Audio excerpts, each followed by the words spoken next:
అంబటి రాంబాబు గారు ఏమన్నారు, లేదంటే గోపాల్ గారు మనకి ఏమన్నారు, వాళ్ళ మాటల ప్రకారమే ఈరోజు నేను చెప్తాను. 30 ఇయర్స్ ఇన్ ఇండస్ట్రీ అయి ఉండొచ్చు, చాలా అనుభవం అయి ఉండొచ్చు, ఎంపీలుగా, మంత్రులుగా, ఎమ్మెల్యేలుగా మీరు పదవుల్ని అధిరోహించవచ్చు. అయితే వీటన్నిటితో పోలిస్తే మేము కొత్త వాళ్ళం అయి ఉండొచ్చు. 1 సంవత్సరంన్నర కాలం మాత్రమే మేము ఎంపీగా, మేయర్గా, ఎమ్మెల్యేలుగా ఇక్కడ మా పరిపాలనని సాగిస్తుండొచ్చు. అయితే నేను ఈరోజు మీకు ఒక ఛాలెంజ్గా నేను అడుగుతున్నాను మిమ్మల్ని.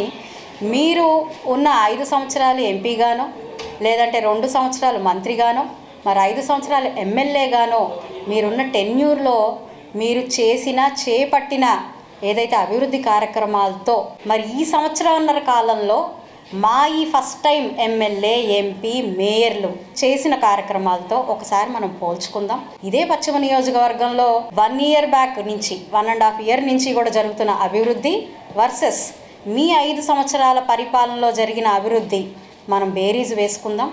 మరి రాష్ట్ర వ్యాప్తంగా కూడా తీసుకుంటే ఉదాహరణకి జీడిపినే తీసుకుందాం.